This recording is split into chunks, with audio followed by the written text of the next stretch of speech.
আজ শোনাব মাধবী ভট্টাচার্যের লেখা গল্প ভ্রম। বহুদিন থেকেই সন্দেহ ছিল আরাধনার, কিন্তু সন্দেহকে গুরুত্ব দেওয়ার মতো যথেষ্ট প্রমাণ হাতে পায়নি। অঙ্কুশ যে বহুদিন থেকে ওকে ঠকিয়ে চলেছে সেটা আঁচ করতে পারলেও বিশ্বাস করতে চায়নি। 9 বছর ধরে একসাথে পথ চলার পর এমন একটা দিন দেখতে হবে ভয়াবহ দুঃস্বপ্নেও কল্পনা করতে পারেনি। প্রথম প্রথম আরাধনার মনে হয়েছে সম্পর্কটা হয়তো একঘেয়ে হয়ে গেছে অঙ্কুশের কাছে। দীর্ঘদিন ধরে একসাথে থাকতে থাকতে যেমনটা হয়, প্রতিদিনের খাওয়া ঘুম দৈনন্দিন কাজকর্ম সব কিছুর মাঝে পড়ে ভালোবাসা হয়তো বদলে যায় শুধু কেজো একটা সম্পর্কে। লাগাম ছাড়া আবেগ ফুরিয়ে যায় একটু একটু করে। ঠিক সেভাবেই হঠাৎ করেই যেন আরাধনার প্রতি আগ্রহ হারিয়ে ফেলেছে অঙ্কুশ।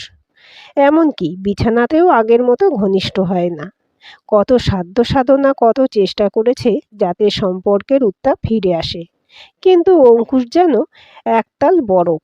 হাজার উত্তাপেও সেই বরফ গলেনি। কি ভুল হচ্ছে? অঙ্কুশ কেন বদলে যাচ্ছে? রাত দিন শুধু ভেবে ভেবেই পাগল হচ্ছিল আরাধনা। আজ সকালেও অঙ্কুশ অফিসে বেরিয়ে যাওয়ার সময় একবারও ফিরে তাকায়নি পেছনে দাঁড়িয়ে থাকা আরাধনার দিকে। যেন আরাধনা নামের কারোর অস্তিত্বই নেই। কেন এত উপেক্ষা? কারণ তো থাকতে হবে কিছু। একটা রাগ এসে বাসা বাঁধছিল আরাধনার বুকে।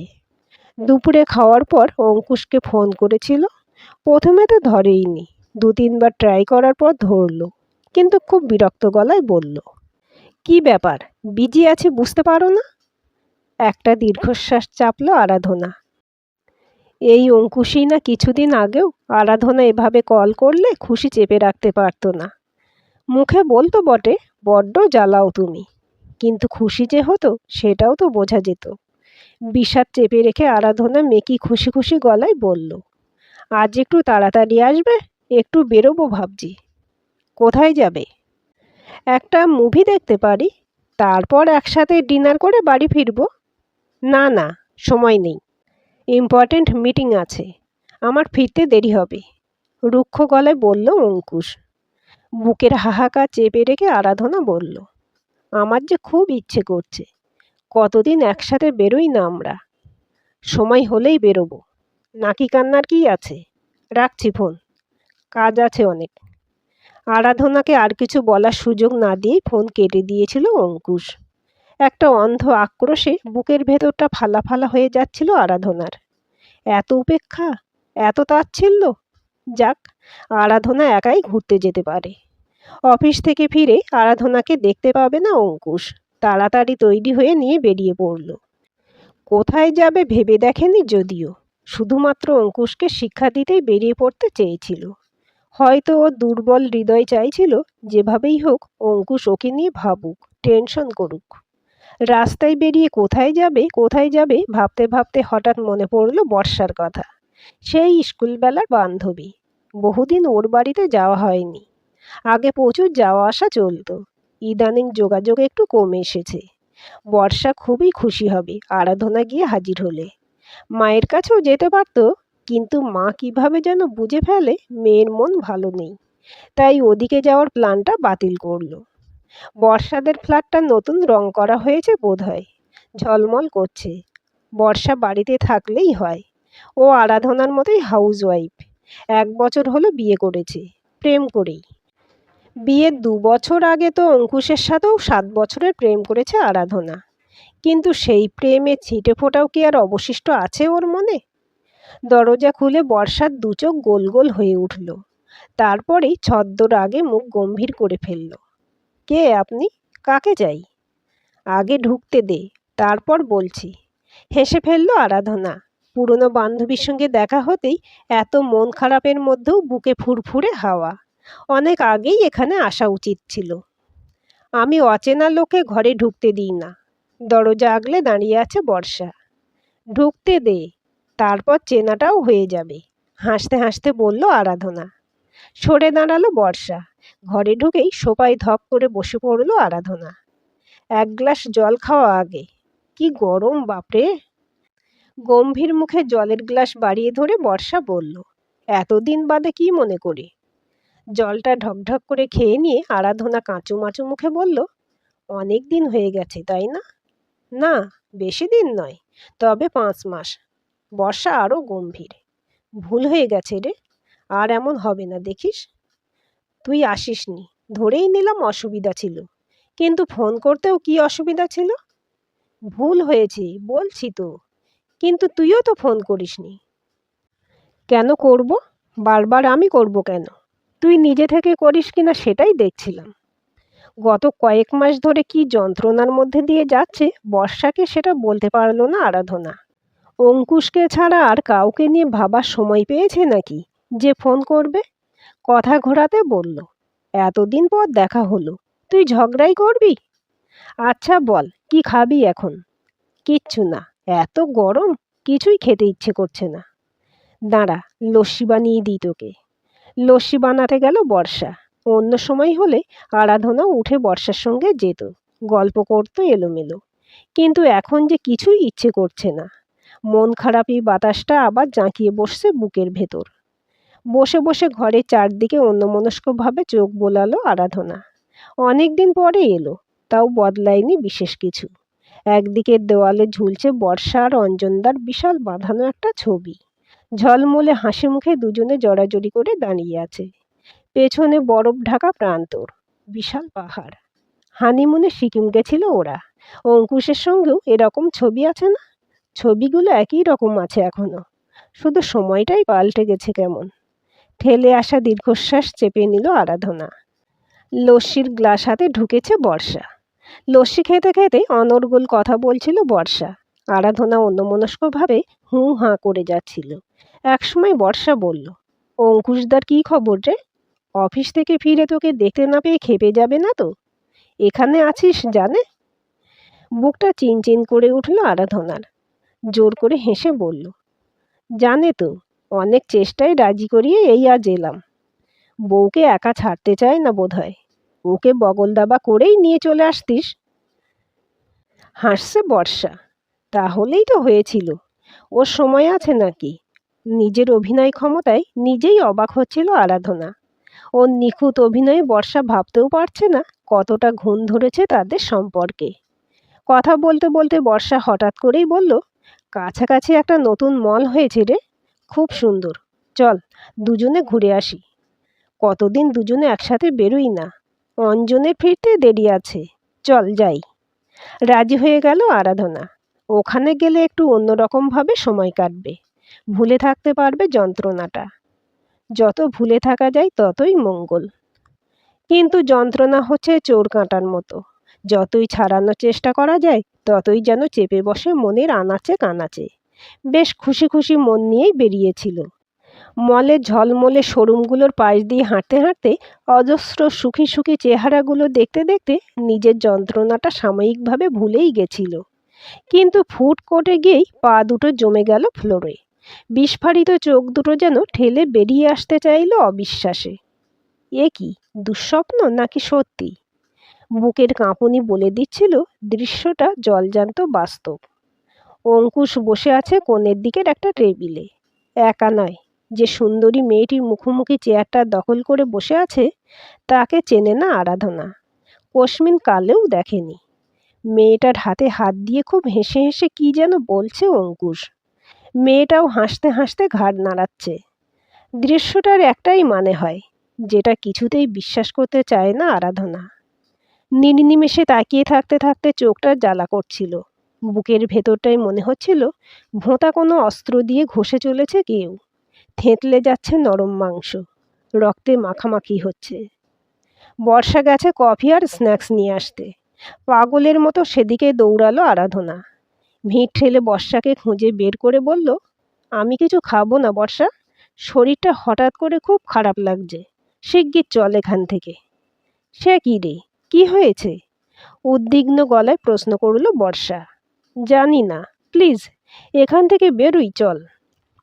বাইরে গিয়ে বর্ষাকে চমকে দিয়ে অটোতে চড়ে বসলো আরাধনা। আর একটু দাঁড়ালেই কেঁদে ফেলবে। প্রিয় বন্ধু থেকে সত্যিটা আড়াল করার শক্তি আর নেই। কোনো মতে মুখ বাড়িয়ে বলে গেল, আসছি রে। বাড়ি ফিরে জামা কাপড় না পাল্টেই বিছানায় আছড়ে পড়ল। এত বড় ধাক্কাটা সামলাতে খিমচে ধরল বিছানার চাদর। দু চোখ দিয়ে হু হু করে বেরিয়ে আসছিল তপ্ত অশ্রু। অপমান, বঞ্চনা আর প্রতারণার দুঃসহ যন্ত্রণায় এক নরম হৃদয়ের দুমড়ে মুচড়ে দলা পাকিয়ে যাওয়ার সাক্ষী ছিল ভিজে যাওয়া বালিশটা। ক্লান্তি এসে কখন ঘুম পাড়িয়ে দিয়ে গেছিল বলতেই পারে না। ঘুম ভাঙল অধৈর্য বেলের আওয়াজে। অনবরত বেল বাজিয়েই চলেছে অঙ্কুশ। উঠে গিয়ে দরজা খুলল আরাধনা। কি হয়েছিল, শুনতে পাও না? বিরক্ত মুখে কথাটা বলে আরাধনার দিকে তাকিয়ে থমকালো অঙ্কুশ। কোথায় গেছিলে? তোমার মিটিংয়ে। বোর হচ্ছিলাম তাই চলে এসেছি। মানে? জুতো খুলতে খুলতে রুক্ষ ভঙ্গিতে বলল অঙ্কুশ। ওর স্পর্ধা দেখে অবাক হচ্ছিল আরাধনা, তবু শান্ত গলায় বলল, মানে যেটা বলেছি সেটাই। তোমাদের অফিসের মিটিং আজকাল মলের ফুড কোর্টে হয়। চমকে উঠল অঙ্কুশ, কিন্তু মহা ধড়িবাজ। ভাঙবে তবু মচকাবে না। নিজেকে সামলে নিয়ে পা বাড়ালো ঘরের দিকে। তাচ্ছিল্যের গলায় বলে গেল, তোমার আজে বাজে কথা শোনার সময় নেই। শুনতে তো তোমাকে হবেই।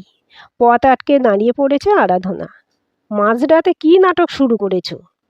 অঙ্কুশের চোখে বিরক্তি। ওই মেয়েটা কে? কঠিন গলায় বলল আরাধনা। যেই হোক, তাতে তোমার কি? আরাধনাকে ঠেলে সরিয়ে দিল অঙ্কুশ। জানো না আমার কি? কেন ঠকাচ্ছ আমাকে এভাবে? চিৎকার করে উঠল আরাধনা। চলে যেতে গিয়েও ঘুরে দাঁড়ালো অঙ্কুশ। দাঁতে দাঁত চেপে বলল, ঠকাচ্ছি, বেশ করেছি। তোমাকে আর ভাল লাগে না আমার। এখন বিদেয় হলেই বাঁচি। এমন রূঢ় বাক্যে কেঁদে ফেলল আরাধনা। মানুষ এভাবেও বদলে যেতে পারে? নিজের চোখে না দেখলে যে বিশ্বাসই করতো না। ঘুমিয়ে পড়েছে অঙ্কুশ। ড্রয়িং রুমের সোফায় ঘুমহীন জ্বালা ধরা চোখে জেগে বসে রইল আরাধনা। রাতটা ভোর হওয়ার অপেক্ষা শুধু। এই ঠিকানায় আর ফিরবে না সে। পিকলু অফিসে যাওয়ার জন্য তাড়াহুড়ো করে রেডি হচ্ছিল। নতুন নতুন চাকরি, প্রথমেই লেট লতিফ হিসেবে নাম কিনতে চায় না। খেতে বসেছিল সে, তখনই বেল বেজে উঠল। এখন আবার কে এলো বাপু? বিরক্ত মুখে দরজা খুলতে গেলেন অসীমা। পরক্ষণেই মায়ের উল্লসিত গলার আওয়াজে এঁটো হাতেই কে এসেছে দেখতে গেল পিকলু। ছোট্ট একটা ব্যাগ হাতে হাসি মুখে দাঁড়িয়েছিল আরাধনা। অসীমা মেয়েকে টেনে এনেছেন ঘরে। দিদি, দারুণ সারপ্রাইজ দিলি তো। কিচ্ছুটি না বলে এক্কেবারে এসে হাজির। পিকলুও খুশি লুকোতে পারছে না। নিজের বাড়িতে আসতে হলে বলে কয়ে আসতে হবে নাকি? হাসছিল আরাধনা। তা নয়, তবে আগে যখনই এসেছিস বারবার ফোন করে কান ঝালাফালা করে দিয়েছিস। চিংড়ির মালাইকারি করে রাখবে, নলেন গুড়ের রসগোল্লা আনিয়ে রাখবে। এসব কিছুই তো করলি না এবার। জবাব দিল না আরাধনা। অভিনয় করতে করতে ক্লান্ত হয়ে পড়েছে। তুই এতদিন বাদে এলি। আমি আজ অফিসে যাচ্ছি না। ছুটি নিয়ে একটা। পিকলু হাসি মুখে বলল, না ভাই, নতুন চাকরি, এরকম করিস না। ভয় নেই, এবারে অনেক দিন থাকবো। তাই নাকি? কিন্তু অঙ্কুশদার অসুবিধা হবে না? কেন? কচি খোকা নাকি ও? অসীমা তীক্ষ্ণ দৃষ্টিতে মেয়েকে লক্ষ্য করছিলেন। কেমন যেন মন মরা দেখাচ্ছে ওকে। হাসির মধ্যে যেন প্রাণ নেই। মেয়ের শেষ কথাটা খটকা বাড়িয়ে তুলল তাঁর। এভাবে কথা বলছিস কেন? ঝগড়া করে এসেছিস? সন্দিগ্ধ গলায় বললেন অসীমা। দীর্ঘশ্বাস ফেলল আরাধনা। মনে মনে বলল, ভালোবাসা থাকলে তবে তো ঝগড়া থাকবে মা। পিকলু সন্দেহের দৃষ্টিতে তাকাচ্ছিল। আরাধনা তাড়া দিল, ভাই তুই বেরিয়ে পড়, দেরি হয়ে যাচ্ছে কিন্তু। পিকলু বেরিয়ে যাওয়ার পর অসীমা মেয়েকে চা জল খাবার খেতে দিলেন। খেতে পারছিল না আরাধনা। গলার কাছে দলা পাকিয়ে আছে কষ্ট। খাবার নামবে কোথা দিয়ে? অঙ্কুশের মুখটা মনে পড়ছে শুধু, আর কান্না পাচ্ছে। কিন্তু এত দুর্বল হলে চলবে না। নিজের ভালোবাসাকে এত ছোট হতে দিতে পারবে না। খেতে পারছিস না কেন? খাচ্ছি তো। মায়ের দিকে তাকালো আরাধনা। আমাকে তুই ভুল বোঝাতে পারবি? বল কি হয়েছে? কিচ্ছু হয়নি মা, আসলে কদিন থেকে খুব অ্যাসিডিটি হচ্ছে, তাই হয়তো। কিচ্ছু না হলেই ভালো। ঝগড়া টগড়া হলে আমাকে লুকাস না। আরাধনা জানে সত্যিটা বললেই মায়ের হাসি মুখ কালো হয়ে যাবে। পিকলুও চিন্তায় পড়বে। না, এক্ষুনি কিচ্ছু বলতে পারবে না সে। সময় যেন হাওয়ায় উড়ে যাচ্ছে। দেখতে দেখতে কতগুলো দিন কেটে গেল। অঙ্কুশ এ কদিনে একবারও খোঁজ করেনি। করবে এ আশাও ছিল না আরাধনার। তবুও কেন এত কষ্ট হয়? মাকে আর ভাইকে বানিয়ে বানিয়ে বলছে অঙ্কুশের সাথে ফোনে কথা হচ্ছে। নিজের কষ্টের ভাগ কাউকে দিতে পারেনি। এত লজ্জার কথা বলবেই বা কোন মুখে? আজকাল পিকলুও কেমন করে যেন কথা বলে। আগের হাসি খুশি ভাবটা আর নেই। মনে হয় দিদি এখানে আছে বলে খুব বিরক্ত। মা কিছু বলে না যদিও, কিন্তু গম্ভীর হয়ে থাকে। কেন? নিজের বাড়িতে একটু বেশি দিন থাকতে পারে না আরাধনা? এটা তো ওরও বাড়ি। পিকলু একটু আগে অফিস থেকে ফিরেছে। মা খেতে দিয়েছে ওকে। চা খেয়ে নিজের ঘরে শুয়েছিল আরাধনা। বিছানায় শুয়ে থেকেই পরিষ্কার শুনতে পেল পিকলু বলছে, কি হয়েছে জিজ্ঞেস করেছিলে মা? করেছি তো কতবার। কিছুই তো বলে না, শুধু বলে কিচ্ছু হয়নি। কিচ্ছু হয়নি তো যায় না কেন? বসে আছে কেন এতদিন ধরে? পিকলুর বিরক্ত গলা। আমি কি জানি বাপু, এমনিতেই ভয়েই মরছি। দেখো গিয়ে কি করে এসেছে। অঙ্কুশদাও একবারও খোঁজ নেয় না, দেখেছ? দোকানে হাত চাপা দিয়েও রেহাই নেই। ইচ্ছে না থাকলেও কথাগুলো শুনতেই হবে। অস্থির পায়ে ও ঘরে দৌড়ে গেল আরাধনা। নিজের ভাই যদি এত অবিশ্বাস করে, তাহলে আর কে বিশ্বাস করবে আমায়, বলতে পারিস? দিদিকে দেখে প্রথমে চমকে উঠেছে পিকলু। তারপরেই নিজেকে সামলে নিয়ে বলেছে, বিশ্বাস করার জায়গা রেখেছিস তুই? কেন? কি করেছি আমি? আবার জিজ্ঞেস করছিস? এতদিন ধরে এখানে পড়ে আছিস কি করতে? অঙ্কুশদার প্রতি কোনো দায়িত্ব নেই তোর? বেশ করেছি, এখানে পড়ে আছি। এটা আমারও বাড়ি। যতদিন খুশি থাকবো এখানে। তুই বলার কে? বিয়ের পর তো শ্বশুরবাড়িটাই মেয়েদের নিজের হয় বলে শুনেছি। বাঁকা হাসি পিকলুর মুখে। কষ্টে বুক পুড়ে যাচ্ছিল আরাধনার। অসহায়ভাবে মায়ের দিকে তাকালো। মা চুপ করে বসে আছে। এর মানে পিকলুর কথায় সায় আছে মায়ের। আর কত প্রিয়জনদের বদলে যাওয়া মুখ দেখতে হবে। যে বাড়িটা একদিন ওর নিজের ছিল, আজ সেখানে কেউ চায় না ওকে। এই পিকলু একদিন দিদির কত ন্যাওটা ছিল। মায়ের পরে দিদির সঙ্গেই ছিল ওর যত আহ্লাদ। এখন এই পিকলুই দিদিকে আর এ বাড়িতে থাকতে দিতে চায় না। মানুষ এভাবেও বদলে যায়? তাহলে অঙ্কুশ আর কি দোষ করলো? এ বাড়িতে আমি যতদিন খুশি থাকবো। ইচ্ছে হলে নিজেই বেরিয়ে যাব। তবে তোর অঙ্কুশদার বাড়িতে যাব না কিছুতেই, এটা জেনে রাখ।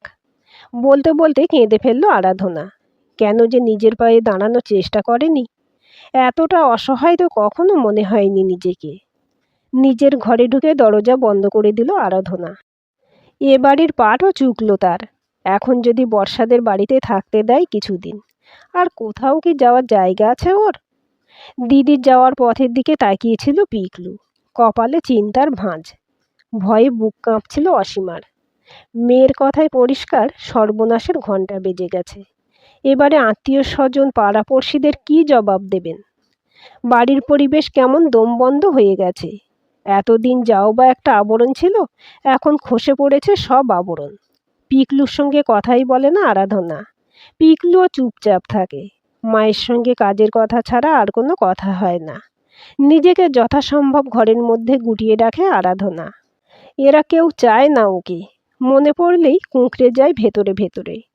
বিপদে না পড়লে এ বাড়িতে আর একদিনও থাকতো না। এক সন্ধ্যায় বাইরের ঘরে বসে টিভি দেখছিল আরাধনা। দেখছিল না, তাকিয়েছিল শুধু। কিছু একটা নিয়ে থাকতে হবে তো। এমন সময় বাইরে পিকলুর বাইকের আওয়াজ পাওয়া গেল। এর মানে ও ফিরেছে। উঠে নিজের ঘরের দিকে পা বাড়ালো। কিছুতেই ভাইয়ের মুখোমুখি হতে চায় না। অনেক অভিমান, অনেক অভিযোগ জমে আছে। দিদি, দাঁড়া।